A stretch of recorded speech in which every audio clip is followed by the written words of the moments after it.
Bueno, realmente yo soy un combatiente de los órganos que cuidan nuestra seguridad. Por otros antecedentes que quizás fueron motivos para que ellos me tuvieran en cuenta, que estuvieran lo que podamos decir en el campo visual de ellos, que lo fundamental fue el hecho de que yo estuviese presidiendo una organización en el país, pero que además tenía una responsabilidad internacional porque tenía la presidencia también de esta institución en el área del Caribe y era vicepresidente de la Confederación Iberoamericana de esta asociación. Pero hubo otros antecedentes míos previos vinculados a elementos contrarrevolucionarios que pretendieron también utilizarme.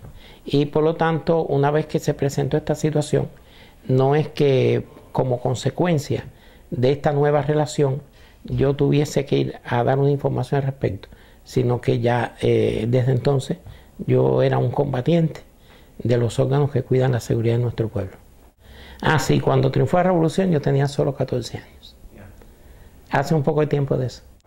Es que inicialmente ellos me justifican el por qué la composición de la red que yo debería tener en el país estaría integrada por personas enfrentadas a la revolución. Cuando se enfrenta a la revolución no es que me están diciendo personas que estuviesen involucradas en una conspiración, con propósitos violentos, sino que al menos ideológicamente fueran personas que no comulgaran, como decían, con el sistema revolucionario, pero que por esa misma razón fueran un caldo de cultivo para cualquier acción en contra del gobierno, puesto que me explicaban que esa red que debería estar estructurada y preparada para la realización práctica en el territorio nacional de la ayuda humanitaria que vendría en la etapa post-Castro, debería estar ya de hecho preparada para acelerar esa etapa post-Castro. Bueno, es que realmente esa ayuda es una ayuda humanitaria, entre comillas. En primer lugar, hay canales oficiales y además efectivos, porque esos canales realmente no son efectivos tal como se plantearon.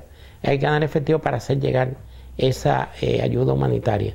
El mismo hecho de que de una manera se estuvieran buscando canales con estas características que les decía incluso de práctica clandestina, para buscar que canales a través de las asociaciones religiosas o de las asociaciones fraternales, de lo cual tenía incluso ellos que rendir un informe, como me dijeron en la última visita, un informe a la USAID recomendando cuáles serían los canales más efectivos desde su perspectiva para hacer llegar esta ayuda, y que recorrimos el país desde el occidente hasta el oriente, visitando sectores, en algunos casos religiosos, fraternales, respetables, pero también contrarrevolucionarios connotados, pues realmente esa ayuda humanitaria no era más, o no es más que un recurso procurando ideológicamente fortalecer sus posiciones contrarias a la revolución cubana, ya no de los que internamente los cubanos piensan de una manera o de otra, sino de intereses extranjeros, de una potencia extranjera, utilizando los sectores cubanos para hacer llegar una ayuda de esa naturaleza. No, absolutamente. Usted sabe que esto no es como las películas, las novelas, que todo es totalmente bueno, que lo bueno es totalmente bueno y lo malo es totalmente malo. No así rigurosamente. Le digo que no es completamente malo el programa, no. Le he dicho que no es completamente malo ni con los contactos con las personas que se hicieron. Pero realmente la esencia del programa está dirigida a debilitar a la revolución cubana. Con distintos matices en su presentación y su ejecución, naturalmente. Bueno, mire, tienen tantos mecanismos. Por ejemplo, ha habido una guerra mediática contra nuestro país y utilizan diferentes canales. Por ejemplo, el caso de, para poner un ejemplo, una bloguera muy conocida, Joanny Sánchez, sus opiniones y sus posiciones pues, respecto a las diferentes posiciones que pueden eminentemente políticas, tienen que ser respetadas, como yo exijo que las mías y las nuestras sean respetadas. Pero no se puede ser tan benigno ni tan ingenuo de no ver como como intereses extranjeros, y en cualquier lugar del mundo donde se reciben beneficios para servir intereses de una potencia extranjera, eso constituye delito. Tienen una manera incluso de financiar esas actividades que uno de una manera muy benigna dice: ¿qué de malo tiene una ayuda humanitaria? ¿Qué de malo tiene pensar distinto? Al contrario, ese es el ejercicio pleno de la democracia, el respeto al pensamiento distinto. Pero es una manera muy razonable, pero que en ciertos casos resulta ingenuo interpretarlo de esa manera, porque intereses extranjeros financiando actividades internas de un país que se ha erigido, en el caso de los Estados Unidos, como enemigo de Cuba, porque no se trata solo de tener en los organismos internacionales posiciones políticas diferentes, sino que tiene una guerra contra nuestro país, que en su territorio y con su propio financiamiento se han elaborado planes terroristas contra nuestro país, contra sus dirigentes, contra su economía, contra sus empresas. Y esos mismos intereses internacionales financian de una manera apañada, como es por ejemplo la premiación. En el mundo hay miles de blogueros, muchísimos muy buenos. No trato de halagar ningún oído, pero lo incluye usted. He leído cosas de su trabajo en internet. Y bueno, todos los premios, o casi todos los premios, de una manera significativa, vienen específicamente para determinadas personas que tienen una labor de oposición sistemática, en muchos casos incluso calumniando la realidad de la sociedad cubana.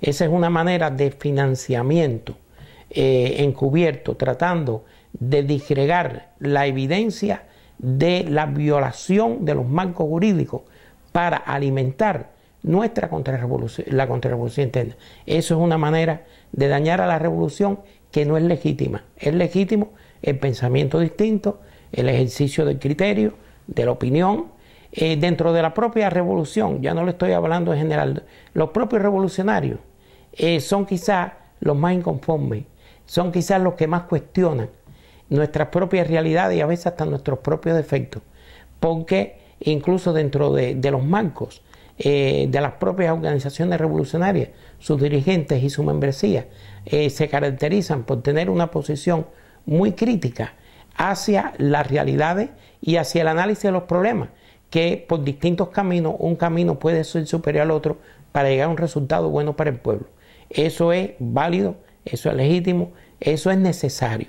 Ahora bien, es indiscutible que organismos del gobierno de los Estados Unidos, ya no de la sociedad norteamericana, que pueda ser, no sé, como a sociedades privadas que se agrupa un número de personas, tratar de prestar una asistencia a un determinado sector, sino que organismos oficiales, como es la Agencia de los Estados Unidos para el Desarrollo Internacional, como es la Fundación Panamericana para el Desarrollo, como son asociaciones que viven bajo el marco de la Organización de Estados Americanos, que yo las conozco bien, pues incluso están en su sede, las he visitado.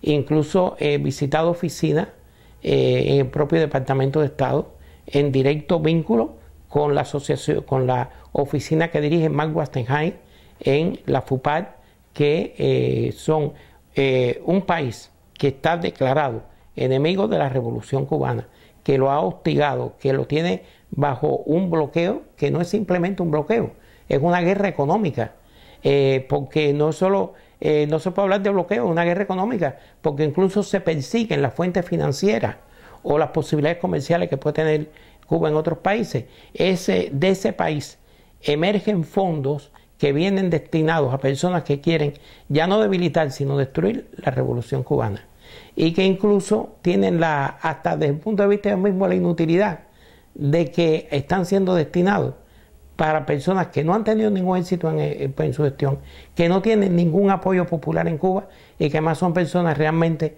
inescrupulosas, que están haciendo uso para su propio beneficio personal de esos recursos. Pero independientemente de esto, en cualquier lugar del mundo, quien recibe y utiliza dinero en contra de su país, procedente de una potencia extranjera, que además es enemigo de su país, eso incluso constituye un delito que en todos los países del mundo se considera delito de traición a la patria. Y esto es totalmente ajeno al ejercicio democrático del pensamiento. Son dos cosas totalmente diferentes. Bueno, estos programas tienen un objetivo que, según mi opinión, el objetivo es la destrucción de la Revolución Cubana y no han tenido ningún resultado. En mi opinión no han tenido ningún resultado porque cada día, independientemente de nuestras limitaciones, de nuestras necesidades, que no todas son derivadas de la guerra económica. Nosotros tenemos muchas limitaciones que también dependen de nosotros mismos, de nuestras ineficiencias y hasta podríamos decir de nuestros errores, porque en el mundo nada es perfecto. Es decir, a pesar de todas las limitaciones que tenemos, consecuencia de una manera impactante de la guerra económica impuesta por el gobierno de los Estados Unidos en nuestro país y también por nuestras propias deficiencias.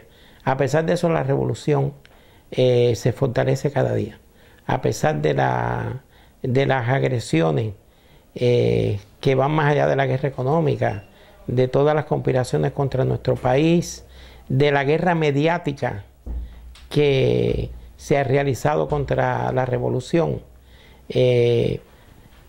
a pesar de incluso del robo de talentos, de cerebro, que se han propuesto y en ocasiones han logrado en el mundo de la ciencia, del deporte, de la cultura, a pesar de esa agresión, ese hostigamiento al cual hemos estado sometidos, repito, a pesar de la dificultad de nuestras propias deficiencias, de la guerra económica y todas estas acciones y agresiones, la revolución se fortalece cada día. Es un hecho indubitable. Y esto creo que es la mejor respuesta a la pregunta. No ha tenido ningún resultado. Estos proyectos no han tenido ningún resultado positivo para ellos. Y en muchas ocasiones todas estas acciones fortalecen aún más el espíritu de resistencia y el espíritu de sacrificio de nuestro pueblo. A nuestro pueblo, yo creo que el error fundamental de los enemigos de la revolución radica en esto. ¿Qué cosa es lo que mueve al hombre? Por ejemplo, en todas las conversaciones que yo he tenido con todas esas personas, hay una palabra de orden, que es dinero. Futuro cómodo, posibilidades económicas, dinero. Y no es que a Cuba, a los cubanos, no les interese también el bienestar. Todos luchamos por el bienestar de nuestra familia, ya no solo el bienestar personal, por el progreso de nuestras instituciones, y todas esas cosas. Pero nos mueve otro principio que es lo que a veces no puede entender el enemigo en este mundo neoliberal y globalizado que lo mueve tanto el dinero. Y es que el ser humano se mueve por otros principios que son de carácter ético, espiritual, patriótico. Y es lo que mueve al pueblo de Cuba. Y a veces nos subestiman, o yo diría que siempre nos subestiman, a pesar de que conocen muy bien nuestra realidad, porque indudablemente incluso estas organizaciones que se oponen y que tratan de destruir la revolución cubana, en algunos casos, por ejemplo, yo diría que la propia Agencia Central de Inteligencia es el instrumento propicio de todos los planes que se elaboran contra la revolución cubana.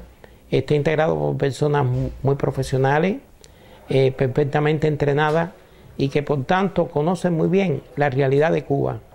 Y a veces uno se pregunta si no hay una contradicción en el hecho de que el enemigo nos conozca también y sin embargo nos subestima.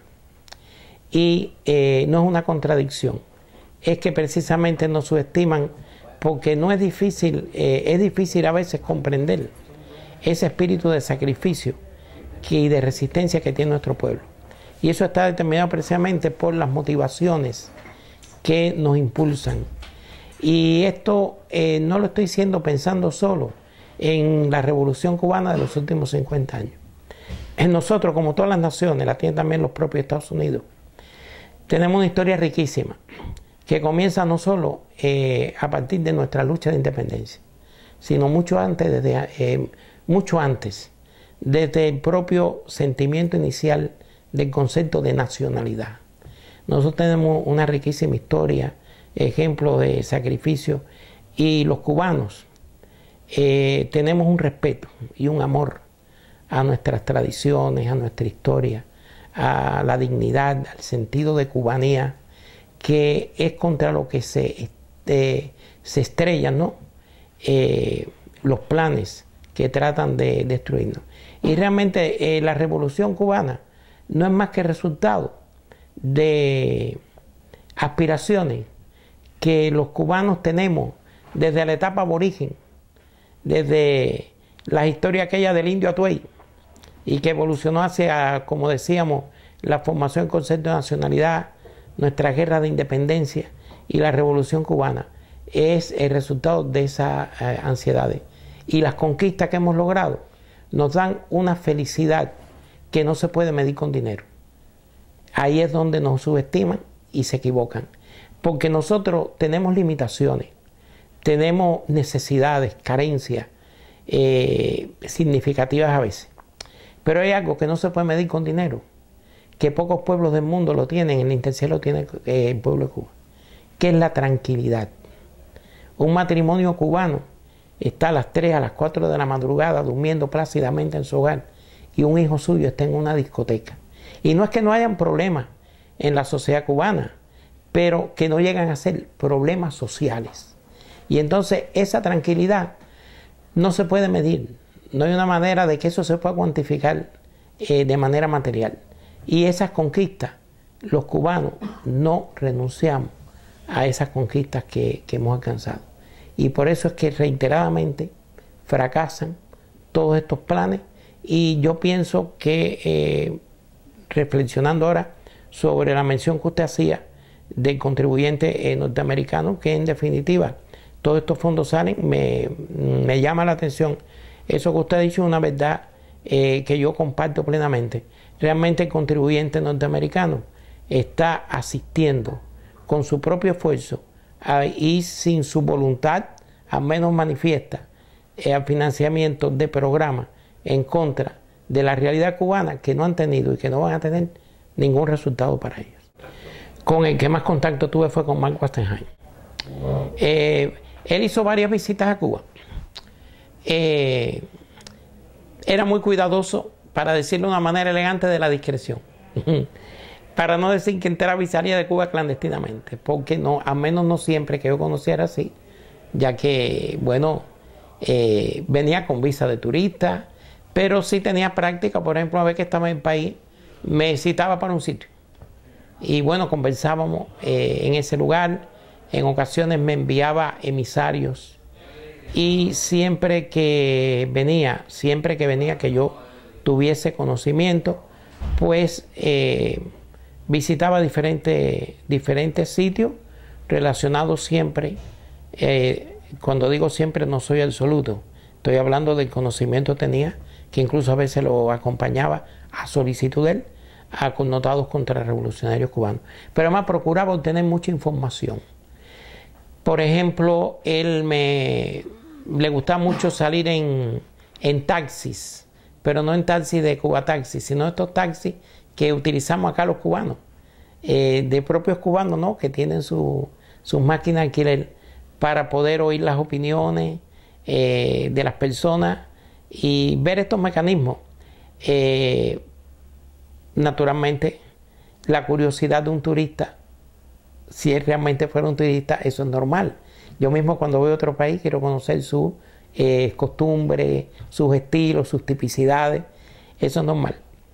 En ocasiones visitó conmigo establecimientos para ver cómo funciona eso de la canasta básica, el precio de los alimentos y la cantidad, y haciendo cálculos de hasta dónde podrían alcanzar esos alimentos. Pero también, por ejemplo, pasábamos frente a la sede del Consejo de Estado y había muchas preguntas sobre la membresía del Ministerio del Interior, de las Fuerzas Armadas, su preparación, y muchas preguntas sobre cuestiones de tipo económico, industrial, la agricultura. Siempre Mark, más no solo Mark, sus emisarios, generalmente hacían muchas preguntas en un tema que a ellos les interesó, según yo vi muchísimo, las perspectivas futuras que podía tener lo que ellos llamaban la desmantelada industria azucarera cubana. Es decir, que eran personas que, más allá de la curiosidad propia de un turista, que es como ellos se presentaban, venían a buscar información de sectores muy sensibles: Fuerzas Armadas, Ministerio del Interior, Economía, Vida del Pueblo, Industria azucarera, muy reiteradamente, a finales del 2009. No.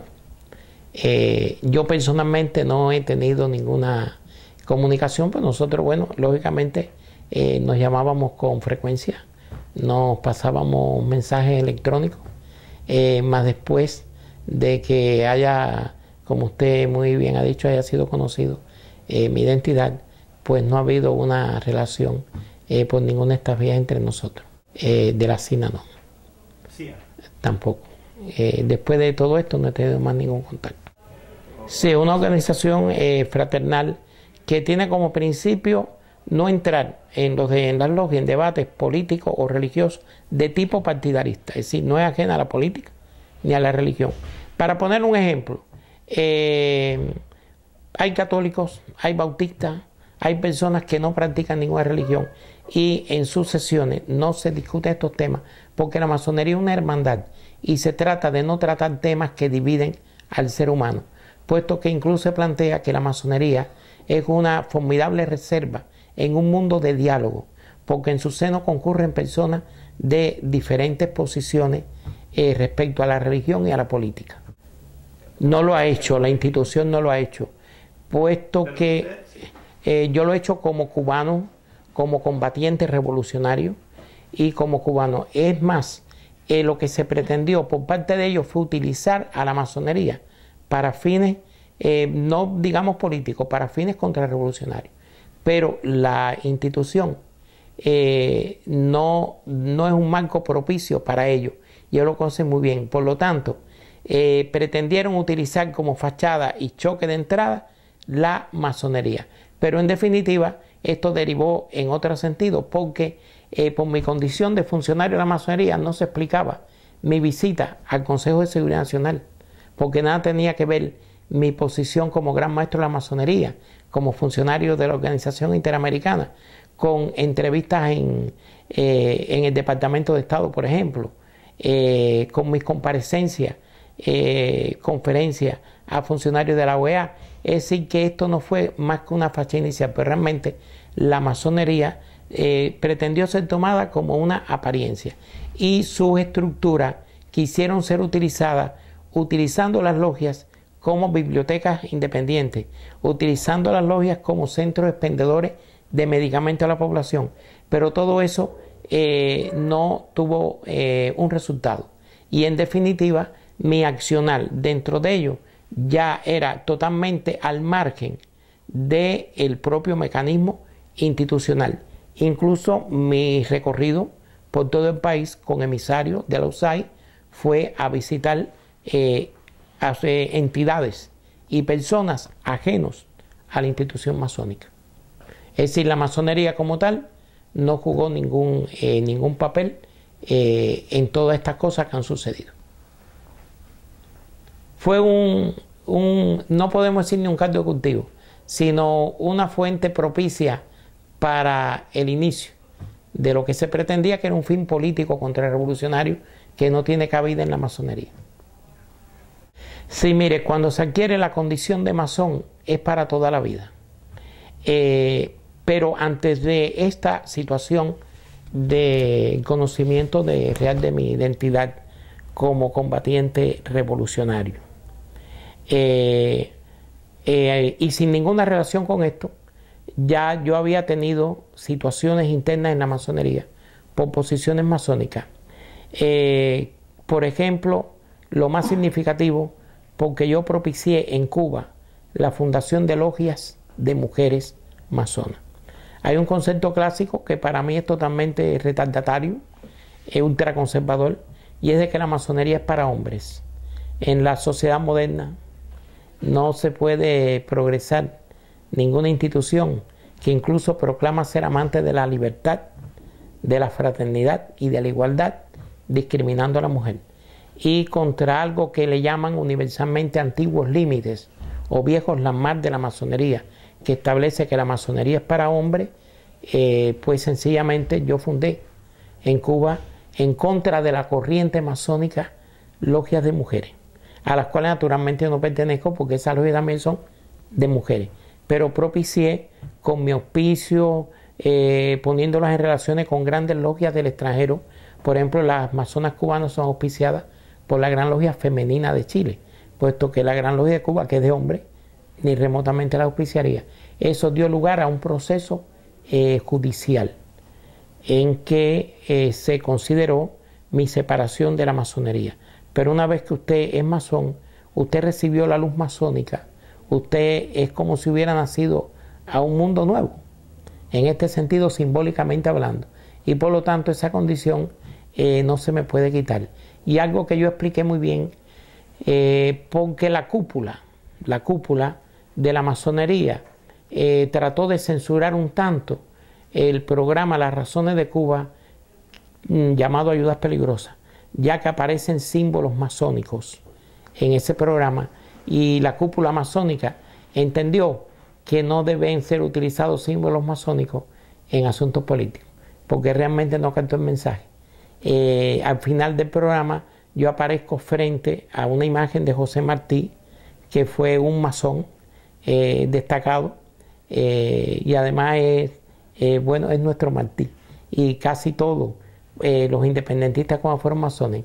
Y además yo hago referencia a Martí como masón.